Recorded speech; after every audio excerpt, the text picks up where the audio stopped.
fazer o melhor uso possível do pouco tempo que sobra no nosso dia a dia é um grande desafio e a gente sabe bem disso. Hoje eu escolhi o tema, o assunto sobre o tempo, porque eu sei que isso aí é uma das demandas, uma das questões que as pessoas mais trazem para nós, psicólogos, e também nos cursos, nos treinamentos, que é não conseguir ser produtivo. Principalmente quando a gente, o que é mais doído ainda do que tudo isso, é não ser produtivo quando a gente tem o tempo ali nas nossas mãos. Por que a gente deixa passar? Por que a gente não consegue fazer planos, agendamento, planejamento que a gente faz, organização, tudo aquilo que a gente coloca no papel, a gente não consegue fazer isso virar uma ação realizada.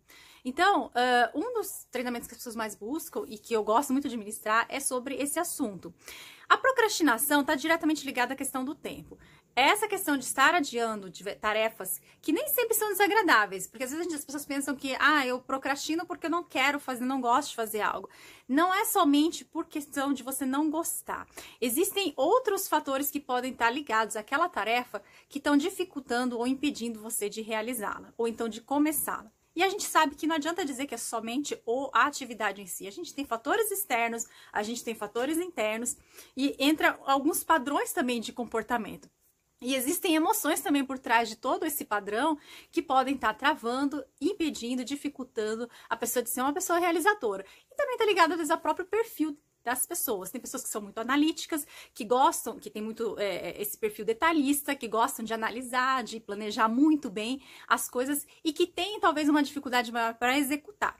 Existem alguns testes também que a gente realiza de perfil, onde a gente consegue traçar também e verificar se aquela pessoa ela tem mais uma forma de agir do tipo planejadora, do tipo de exploração, de descoberta, ou se ela tem uma forma de agir mais de execução, de botar as coisas e não pensar muito antes de fazer algumas ações. Claro que nenhum dos dois extremos é interessante. O importante é que a gente consiga unir e realizar ações que sejam pensadas com prudência, que sejam bem planejadas para que sejam também bem executadas. A questão do tempo também está ligada aos hábitos que a gente se propõe a fazer. A construção de hábitos não é algo simples, não é algo que pode ser implantado em somente 21 dias. Isso é um estudo que já foi muito questionado. Então, a questão dos hábitos, existem caminhos para facilitar que certos hábitos sejam colocados em práticas. Tem interferências emocionais também nos hábitos, tem muita interferência emocional. Uma outra questão também, além disso também tem a constância, tem a frequência e tem o tamanho do hábito que você quer implantar. Ou seja, o quanto você quer chegar, qual o tamanho da sua pressa. Isso também dificulta ainda mais a constância, a frequência em se manter a longo prazo. Talvez a curto prazo a motivação tá lá no alto e a pessoa tá com toda a força aí para fazer, mas a tendência dela é interromper de uma forma mais antecipada, precoce, a manutenção desse hábito. Outra questão também ligada e super importante na organização e gestão do tempo é o foco e a concentração. Ou seja, como que a gente lida com distrações? Como que a gente organiza as notificações, o mundo digital, todos esses aplicativos, esses programas de internet, programas digitais que a gente utiliza, como a gente programa as atividades domésticas, as atividades familiares, as atividades profissionais, as atividades pessoais, que entra aí também o nosso autocuidado. Então, tudo isso é um sistema que não é simples, ele é complexo e ele precisa ser muito bem, precisa ser planejado de uma forma um pouco mais criteriosa, no sentido de que muitas vezes as pessoas fazem planejamento de ações irrealista. Elas não fazem algo que realmente tem chance de ser bem sucedido, de acontecer na realidade em que ela vive, na realidade familiar, profissional, ou seja, na realidade de tempo que ela possui. E aí não tem milagre que aconteça.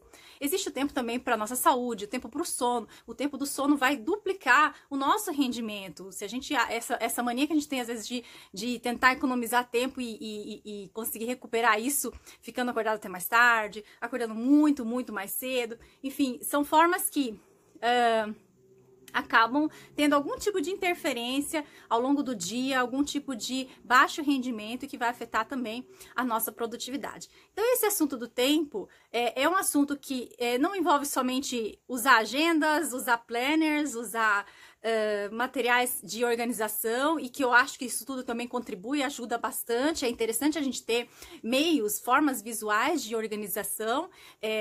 Tem pessoas que usam post-it, tem pessoas que usam aplicativos eletrônicos, tem pessoas que usam meios mais tradicionais, manuais, né? Papel, cores, sons, notificações, alarmes, né? Para poder ter os seus horários aí bem organizados. Enfim, tem N formas, N ferramentas para agendamento, mas não se restringe somente a isso. A gestão e a organização do tempo envolve o perfil, envolve o seu contexto do seu dia, o contexto do seu dia a dia, o contexto familiar, a questão emocional também, a questão física, como que está a sua disposição física, como que você está tendo, o quanto de cuidado também você está tendo com o corpo, para você poder realmente ter um rendimento que consiga aguentar, suportar a sobrecarga de trabalho a longo prazo e também ter aí uma facilidade de cognição, de raciocínio, uma facilidade maior que na parte cognitiva do nosso cérebro, que está diretamente ligada também ao nosso condicionamento físico, que a gente não pode descartar.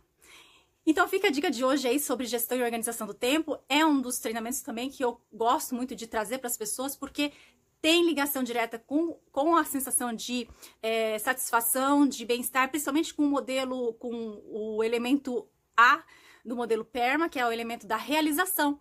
É o elemento onde a gente olha e percebe que nós fizemos um bom uso do nosso tempo, onde aquilo que a gente... as atividades que a gente realizou, que a gente se planejou a fazer, foram cumpridas, foram realizadas.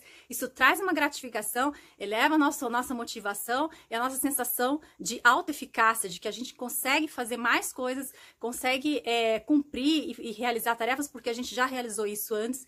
Então, isso altamente, também influencia muito aí na sensação das pessoas de satisfação consigo própria, satisfação e bem-estar de forma geral. Fica a dica de hoje.